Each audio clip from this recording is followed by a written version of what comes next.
Hello, happy Tuesday. It's Nancy coming to you live, and I'm not in the heart of my home in my kitchen.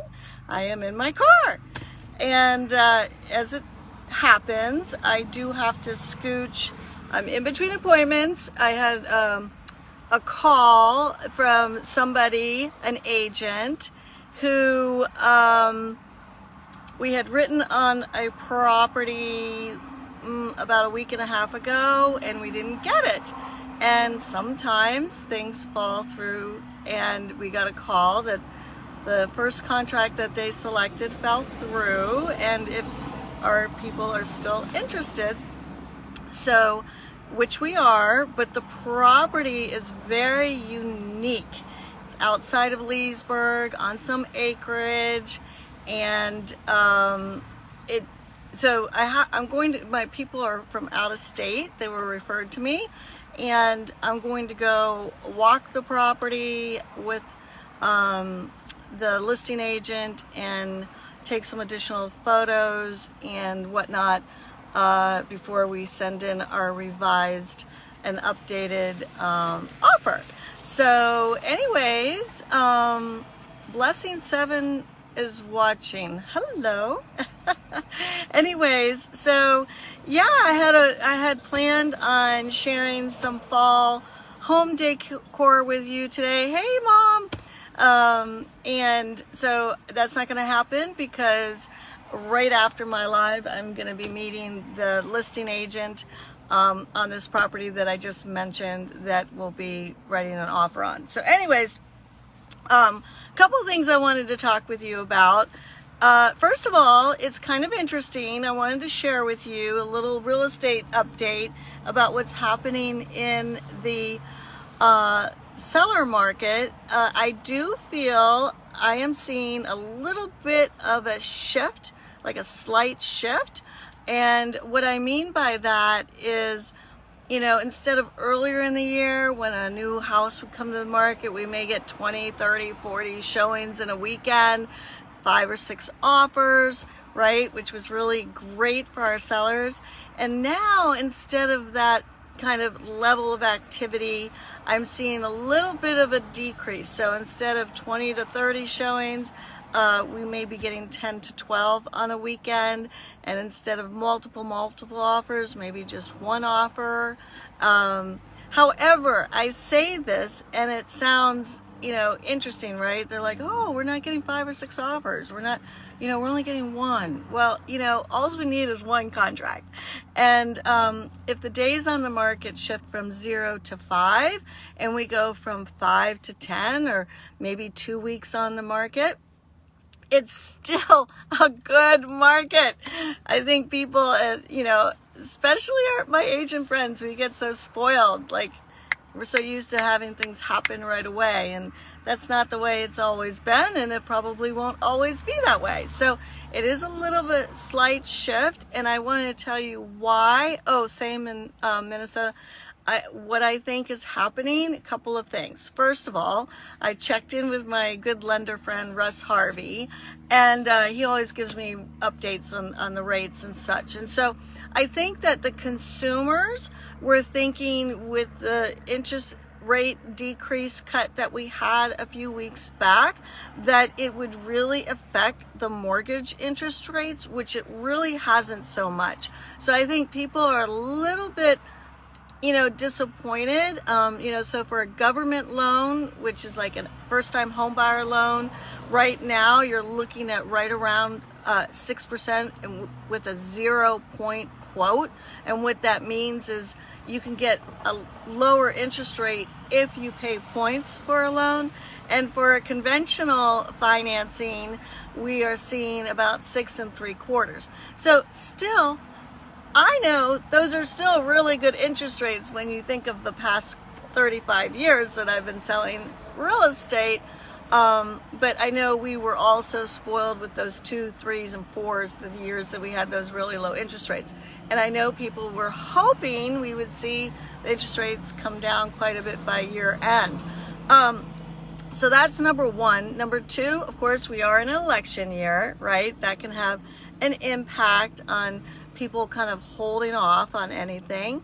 Number 3, we do have multiple natural disasters happening in our country, right, with these hurricanes. And so people are thinking and spending time helping those in need and things like that, or they're in areas where obviously they're very affected.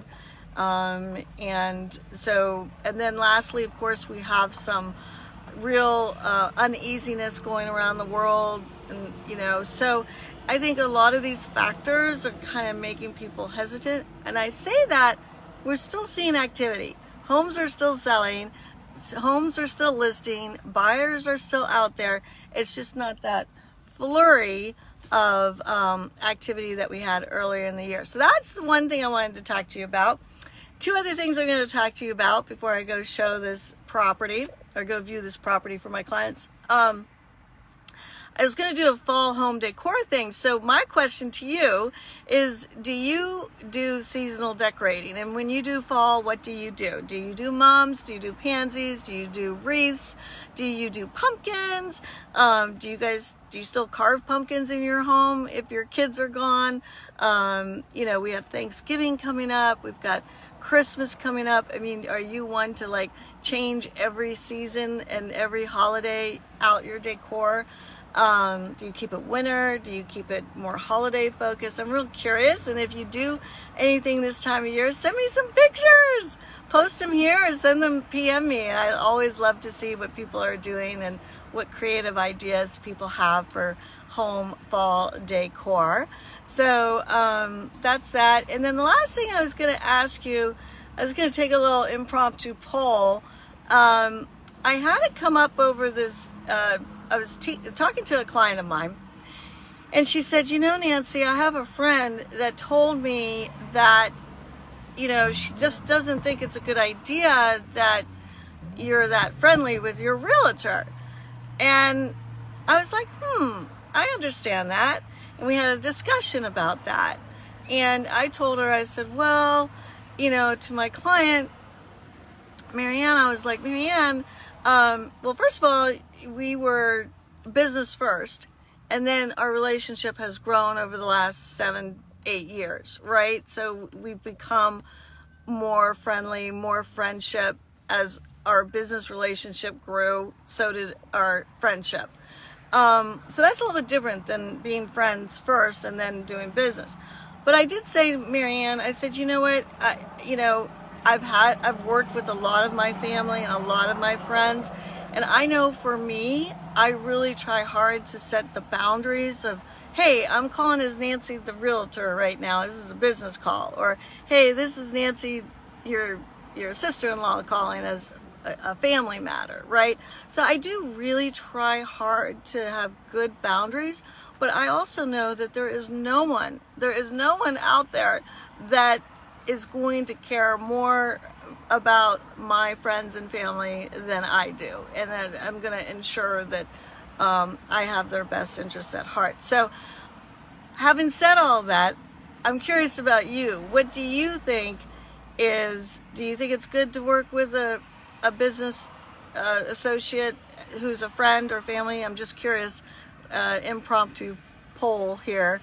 And then I will say I have had situations where people have decided, for whatever reason, not to work with me. And sometimes it's because they are concerned about working with me because we were friends. And I am fine with that, right? To each his own. And what you have to feel comfortable, and you have to make decisions for you and your family. So it's an interesting question, right? So I'd love to hear from you, see what your thoughts are. Oh, hey, Sally. Oh, my gosh.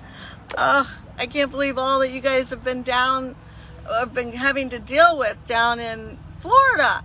My goodness. So thinking of you and your families and everyone in Florida and in harm's way. So lots of love to you. And I was just finishing up a poll of whether or not you think it's a good idea to work with a friend or not. I feel so blessed because so many of my clients have become friends. So anyways, I'm running just on time, but the reason why I'm in my car is because I do have to go view this property outside of Leesburg and for an out-of-town client. I'm really looking forward to it.